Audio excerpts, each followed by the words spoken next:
کہ اللہ مسبب الاسباب ہے، وہ اسباب کا پابند نہیں ہے، وہ اسباب کا محتاج نہیں ہے، اسباب اس کے محتاج ہیں۔ اگر یہ یقین ہے تو اللہ پر ایمان ہے، یہ نہیں ہے تو تمہارا ایمان اسباب پر ہے، وسائل پر ہے، ذرائع پر ہے، مادیات پر ہے، اللہ پر نہیں۔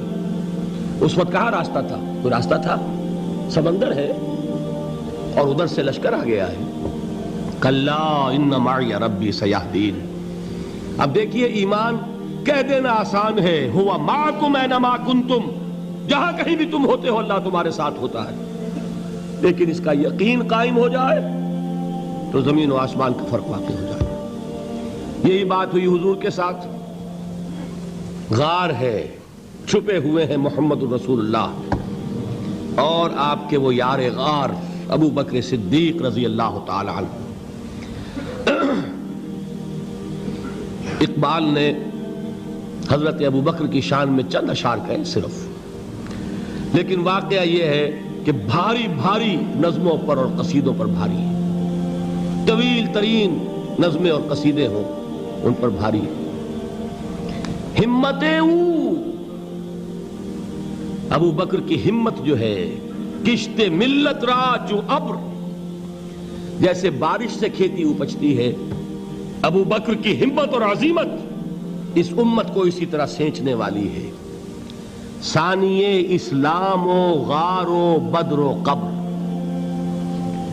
وہ دوسرے تھے اسلام میں، دوسرے پہلے کون تھے؟ انا اول المومنین، حضور فرماتے ہیں سب سے پہلا ایمان لانے والا میں، دوسرے ابو بکر۔ ویسے ہمارے ہاں یہ چلتا ہے اختلاف، حضرت علی پہلے ہیں کہ حضرت ابو بکر پہلے ہیں، لیکن اس میں بڑی خوبصورت تطبیق قائم کی ہے علماء نے اور بہت صحیح ہے۔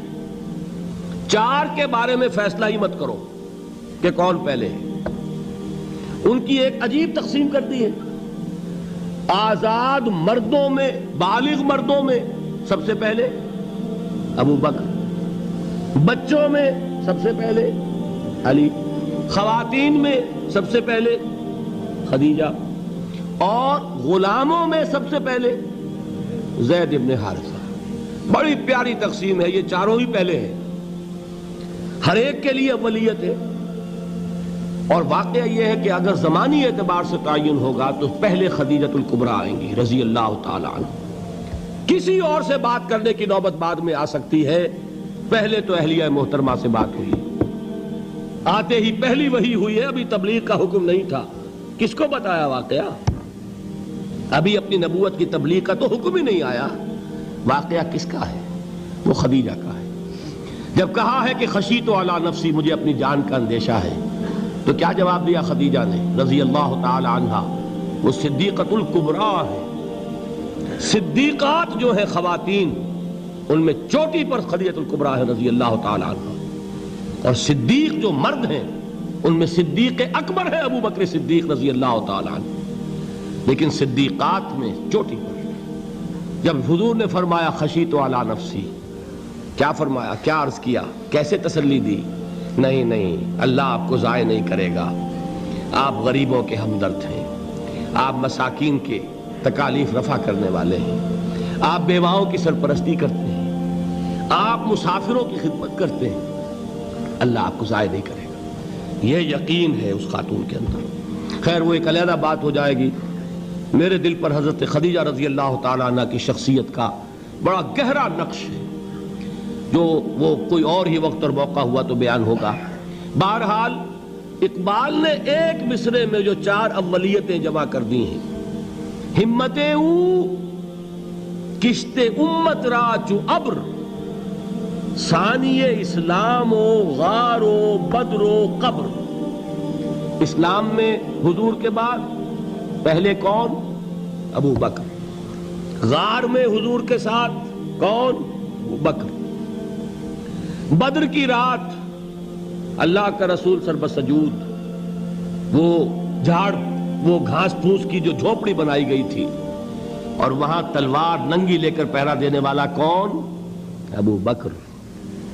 اور اس حجرہ عائشہ میں محمد کے بعد سب سے پہلے دفن ہونے والا کون؟ ابو بکر رضی اللہ تعالی عنہ وصلی اللہ علیہ وسلم۔ وہ جو معاملہ میں سنا رہا تھا غار ثور کا، حضرت ابو بکر بھی حضور کے خیال سے لرز گئے ہیں. آپ کو یاد ہوگا کہ جا کر پہلے تمام جتنے سوراخ تھے انہیں بند کیا ہے. ایک سوراخ رہ گیا تھا جس کو بند کرنے کے لیے کوئی کپڑا نہیں تھا. وہاں اپنی ایڑی رکھی ہے. تب کہا ہے حضور سے تشریف لائیے, اور اپنے زانو پر حضور کو لٹایا ہے. اور وہاں کسی موذی جانور نے کاٹا ہے. حضور کی آنکھ لگ گئی تھی. اس وقت اس بل کے اندر جو بھی بچھو ہے کیا ہے واللہ عالم, اس نے کاٹا ہے. اس کی تکلیف کی وجہ سے ابو بکر کی آنکھوں سے آنسو ٹپک گئے. حضور کے چہرے مبارک پر پڑے ہیں تو حضور جاگے ہیں معاملہ کیا ہے. ایڑی نہیں ہٹائی وہاں سے, مبادا وہ جانور وہاں سے نکل کر محمد الرسول اللہ کو کوئی گزن پہنچا دے. ابو بکر کی ایڑی ہے, جس طرح چاہے کھا لے, ختم کر دے, جان نکل جائے تب کوئی آنچ آئے محمد پر تو آئے, لیکن جیتے جی نہیں. وہ ہے ابو بکر. حضور کے خیال سے اس وقت حضور نے پھر اپنا لعاب دہن لگایا ہے, اور اس سے پھر آپ کی تکلیف ختم ہوئی. جیسے خیبر میں حضرت علی کی آنکھ دکھ رہی تھی, اس کو جو شفا حاصل ہوئی ہے وہ بھی حضور کے لعاب دہن سے ہوئی. تو بہرحال اس وقت انہوں نے کہا ہے کہ اے نبی یا رسول اللہ, اگر اس وقت ان میں سے کسی نے غیر ارادی طور پر بھی اپنے قدموں کی طرف جھانک لیا تو پکڑے جائیں گے. کیا جواب تھا اللہ کے رسول کا؟ لا تحزن ان اللہ معنا. اللہ ہمارے ساتھ ہے, کیوں گھبراتے ہو ابو بکر؟ یہ ہے ایمان باللہ. میرا مالک اللہ, میرا رازق اللہ, میرا محافظ اللہ, میرا مددگار اللہ, میرا پشت پناہ اللہ, میرا دوست اللہ. یہ دوستی ہے اللہ کی جو لب لباب ہے, حاصل ہے ایمان کا. اسی کا نام ولایت ہے. اولیاء اللہ کے سروں پر سینگ نہیں ہوتے. جس کے دل میں ایمان راسخ ہو چکا ہو وہی اللہ کا ولی ہے. جسے اللہ پر یقین ہو چکا ہے وہی اللہ کا ولی ہے. جسے یقین ہے اللہ میرے ساتھ ہے, میرا مددگار, میرا پشت پناہ, میرا ساتھی, میرا دوست, میرا محبوب, میرا محب. اللہ اہل ایمان سے محبت کرتا ہے. واللہ یحب الصادقین. ان اللہ یحب الذین یقاتلون فی سبیلہ صفا کانہم بنیان مرصوص. اللہ محبت کرنے والا, اہل ایمان محبوب, اور اہل ایمان محبت کرنے والے اللہ محبوب. والذین آمنوا اشد حبا للہ. آپ تصور کیجئے جسے یہ رشتہ ایمان یا رشتہ ولایت حاصل ہو جائے, الا ان اولیاء اللہ لا خوف علیہم ولا هم یحزنون. آگاہ ہو جاؤ, اللہ کے دوستوں کے لیے نہ کوئی خوف ہے نہ کوئی حزن ہے. اور میں بیان کر چکا تھا, خوف اور حزن کے خاتمے ہی کا نام امن ہے. زوال خوف, زوال حزن.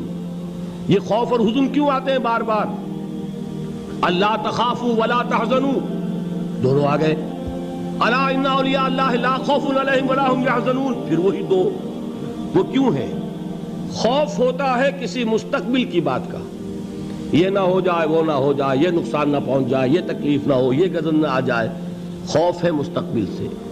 حزن ہے یہ کیوں ہوا, یہ نہیں ہونا چاہیے تھا, یہ میرا فلاں چیز میرے ہاتھ سے جاتی رہی ہے, فلاں موقع نکل گیا, اب بیٹھے ہوئے ہیں اندر ہی اندر کڑ رہے ہیں, صدمہ ہے اور رنج ہے. اور جو اللہ پر ایمان رکھتا ہے وہ جانتا ہے ما اصاب من مصیبت فی الارض ولا فی انفسکم الا فی کتاب من قبل ان نبرأها ان ذلک علی اللہ یسیر لکی لا تعصوا علی ما فاتکم ولا تفرحوا بما آتاکم واللہ لا یحب کل مختال فخور. اس زمین میں یا تمہاری جانوں میں کوئی تکلیف, کوئی مصیبت نہیں آ سکتی سوائے اس کے کہ جو اللہ نے لکھ دی ہو, اس سے پہلے کہ وہ ظاہر ہو. جس کو یہ حقیقت معلوم ہو گئی اس کو یہ طرز عمل اختیار کرنا چاہیے.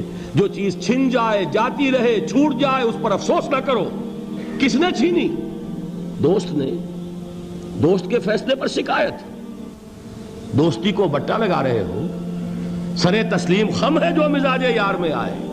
اگر دوستی ہے تو پھر تو تمہیں گردن جھکانی چاہیے کہ ہر چہ ساقی ماریخت عین الطافست, جو بھی میرا ساقی میرے پیالے میں ڈال دے اس کا کرم ہے. جو اس کی طرف سے آئے اس پر کوئی رنج نہیں, کوئی صدمہ نہیں, کوئی غم نہیں, کوئی شکایت نہیں, کوئی شکوہ نہیں. اور جو ہوگا وہ اس کے اذن کے بغیر نہیں ہوگا, اور اس کا اذن ہوگا تو یقیناً میرے لیے خیر ہی خیر ہے, چاہے وہ ناگوار شے ہو, بظاہر مجھے اچھی نہ لگ رہی ہو، میری شارٹ سائٹڈنس میں مجھے وہ نظر آ رہی ہے کہ میرے لیے بری ہے، لیکن قرآن نے کہا ہے عَسَىٰ أَن تَكْرَهُوا شَيْئًا وَهُوَ خَيْرٌ لَكُمْ وَعَسَىٰ أَن تُحِبُّوا شَيْئًا وَهُوَ شَرٌّ لَكُمْ وَاللَّهُ يَعْلَمُ وَأَنْتُمْ لَا تَعْلَمُونَ۔ ہو سکتا ہے تم کسی چیز کو ناپسند کرو درحال کہ اسی میں تمہارا خیر ہو، اور ہو سکتا ہے تم کسی چیز کو پسند کرو درحال کہ اس میں تمہارا شر ہو۔ اللہ جانتا ہے، تم نہیں جانتے۔ جب مجھے یہ بات معلوم ہو گئی، میں نے اپنا معاملہ اللہ کے حوالے کیا۔ سپردم بے تو مایا خیش را، تو دانی حساب کم و بیش را۔